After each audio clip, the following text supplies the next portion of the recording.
Welcome dear students. आज हम लोग स्ट्रेंथ ऑफ मटेरियल से टॉर्जन यूनिट से आज हम लोग टॉर्जन इक्वेशन टॉपिक को स्टडी करने जा रहे हैं। After this lecture you will be able to explain the concepts of torsion, explain the assumptions in torsion theory and describe the torsion equation for circular shafts. ये topic हमारा बहुत ही important है। इस टॉपिक से एग्जामिनेशंस में objective questions, short questions and long questions यहां से बनते हैं। अगर इसके इंजीनियरिंग एप्लीकेशंस की बात करें तो शाफ्ट्स का काम क्या है? तो पावर को ट्रांसमिट करना, मींस एक पार्ट से दूसरे पार्ट तक पावर को ट्रांसमिट कराने के लिए हम शाफ्ट्स का यूज करते हैं।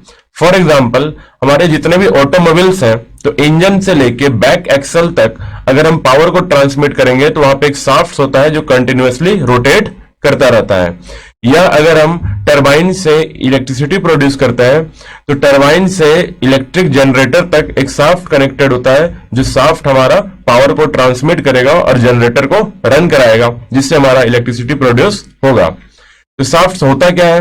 तो शाफ्ट एक ऐसा स्ट्रक्चरल मेंबर है, मैकेनिकल कंपोनेंट, जिसपे ट्विस्टिंग मोमेंट डेवलप होता है। और ट्विस्टिंग मोमेंट अगर डेवलप होगा तो उस पे कौन कौन से स्ट्रेसेस डेवलप होते हैं या किस तरीके से डिफॉर्मेशन प्रोड्यूस होंगे, इन सारी चीजों को हम इस टॉपिक में डिटेल्स में आगे अभी स्टडी करेंगे। तो चलिए अब स्टार्ट करते हैं। सबसे पहला topic that is concept of torsion. ये टॉर्जन आखिर है क्या? सबसे पहले हमें यह समझना है कि शाफ्ट क्या होता है, हम शाफ्ट बोलते हैं।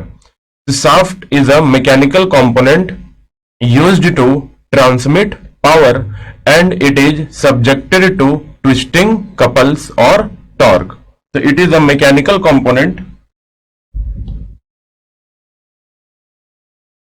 तो लेट ये हमारा एक शाफ्ट है और एक मैकेनिकल कंपोनेंट है, जिससे हमारा शाफ्ट से पावर को ट्रांसमिशन में हमें ये हेल्प करेगा। तो shaft, late this is a shaft, इसका एक लॉन्गिट्यूडनल एक्सिस हमने ड्रॉ कर दिया, दैट इज ये येलो डॉटेड लाइन से हमने शो किया है। तो इस शाफ्ट पे लोडिंग जो होता है वो ट्विस्टिंग मोमेंट होता है और ट्विस्टिंग कपल। तो ट्विस्टिंग कपल क्या होगा? तो हम बोल सकते हैं एक ऐसा कपल और moment which is acting about the longitudinal axis of the body. Means अगर ये लॉन्गिट्यूडनल एक्सिस है तो इस लॉन्गिट्यूडनल एक्सिस के अबाउट अगर हम कपल को लगाएंगे, लाइक दिस कपल, ये हमारा हो गया twisting couple.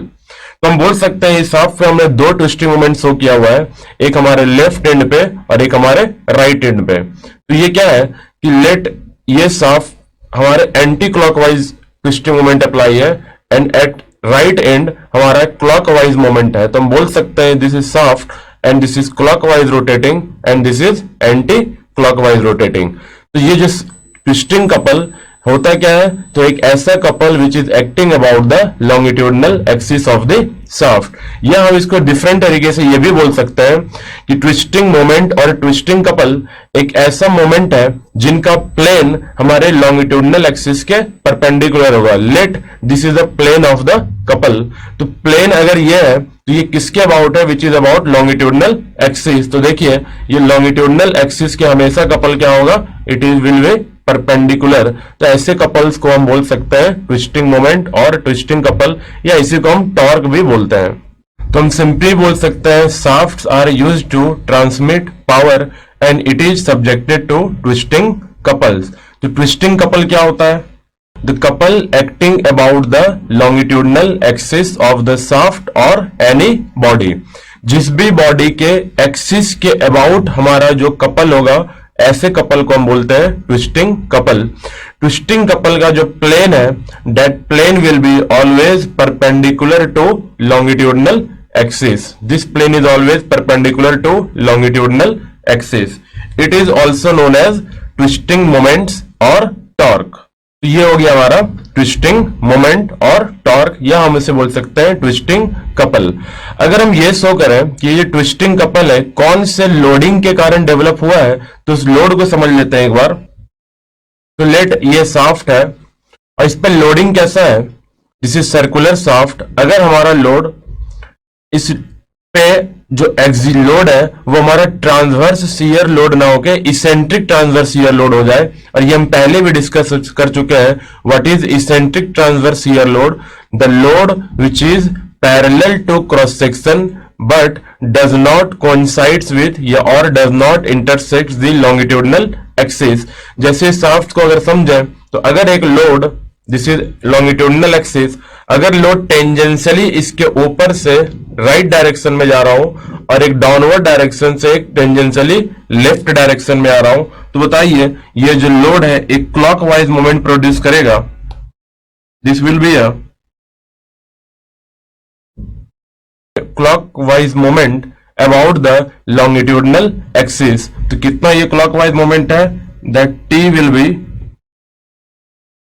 load into perpendicular distance, that is diameter of the shaft. So this is twisting moment or twisting couple or torque, and its unit will be, load will be Newton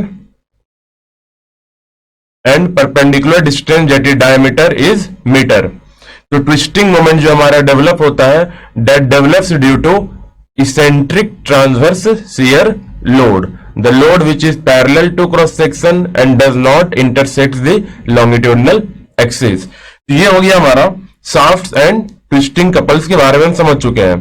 अब हम बोलेंगे torsion आखिर है क्या। तो ये देखिए, अगर इस शाफ्ट पे अगर हम एक क्लॉकवाइज मोमेंट अगर हम लगा दें उसके राइट एंड पे, तो ये जो राइट एंड है वो क्या होगा, रोटेट कर जाएगा।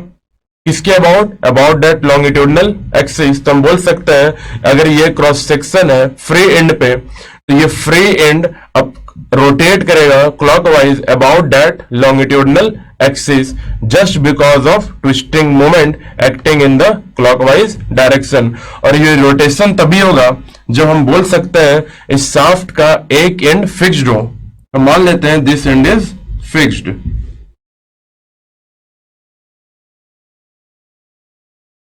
and this is free। तो फ्री एंड पे अगर हम एक ट्विस्टिंग मोमेंट क्लॉकवाइज अप्लाई करें, तो free end of the shaft that is cross section will rotate about an angle about the longitudinal axis and that angle is known as angle of twist. तो ये cross section अपने longitudinal axis के about theta angle से वो clockwise rotate कर जाएगा and that theta angle is known as angle of twist. और इसी कंसेप्ट को हम बोलते हैं टॉर्जन। ठीक है, तो अब हम लोग चलते हैं कुछ, hope you have understand all this things. इसी के साथ हमारा पहला लर्निंग आउटकम अचीव हो गया and we will have a knowledge check about shaft, twisting couples and concept of torsion.